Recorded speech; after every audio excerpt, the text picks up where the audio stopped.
Mr. President, I'd like to turn briefly to another urgent topic. We must restore order at our southern border and enforce our immigration laws in a fair and humane way. That's why the Senate has been engaged in bipartisan talks on a path forward for weeks. The Republican governor of Texas takes a much different view. He has implemented cruel, even deadly, and ineffective immigration policies that sow chaos, risk lives, and prevent federal border officials from doing their jobs. Last week, a woman and 2 children tragically died in the Rio Grande River while Mexican authorities rescued other migrants in distress.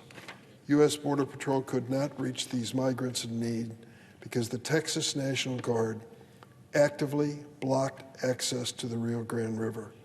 This is just the latest tragedy resulting from Governor Abbott's policies. As part of its so-called Operation Lone Star, Texas has strung razor wire along the border that has seriously injured migrants and has dropped migrant children off at truck stops in Illinois in sub-zero temperatures. We warned him. The governor of Illinois warned Governor Abbott of Texas that if you haphazardly drop these migrants off in Chicago this time of year, terrible things can occur. A few weeks ago, a little boy died. God knows which others were in danger because of the governor of Texas and his strategy.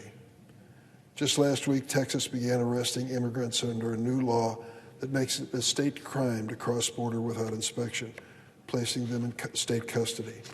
Governor Abbott defends these policies even though there is zero evidence that they deter migrants from crossing the border.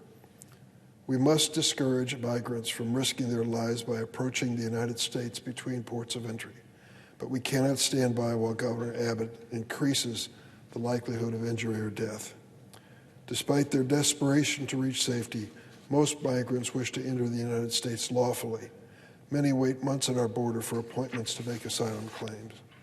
In defending his policies, the governor of Texas recently bragged, and I quote, "The only thing we're not doing is we're not shooting people who come across the border, because, of course, the Biden administration would charge us with murder."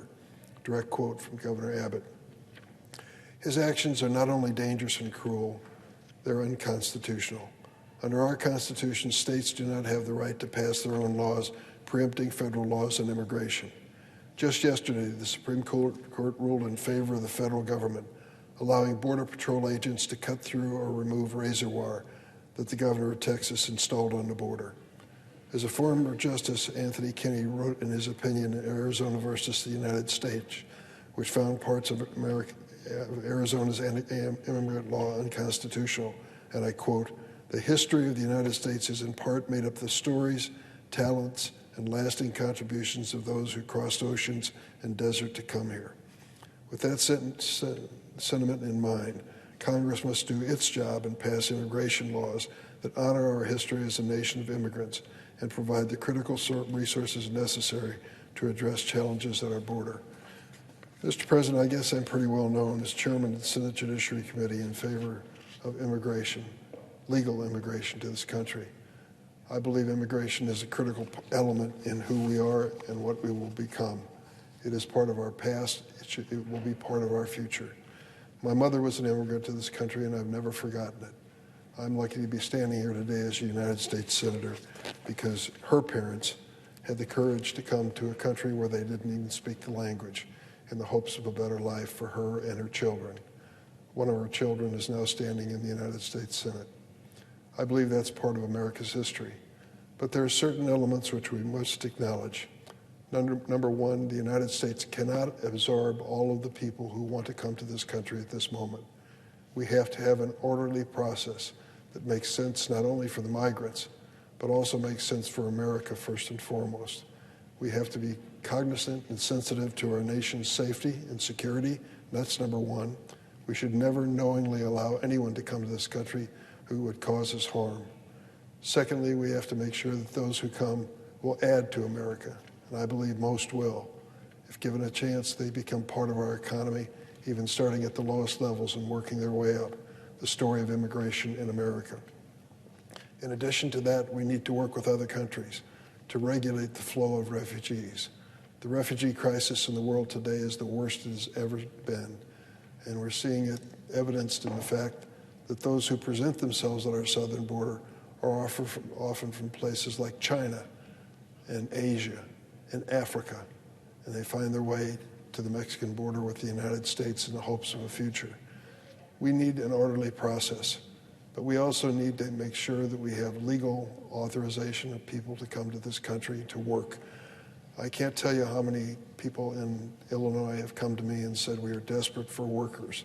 Americans won't fill these jobs, and we need people who will.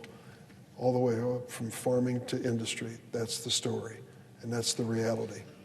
What we need to do is come to an agreement that is sensible here, a bipartisan agreement, and do it quickly.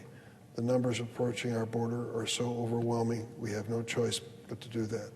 I want to work on a bipartisan basis with those in good faith and goodwill who will recognize that immigration is not only our history but our future, but it must be in an orderly fashion. That's what I'm looking for, and I think America is as well. I yield the floor. Suggest the absence of a quorum.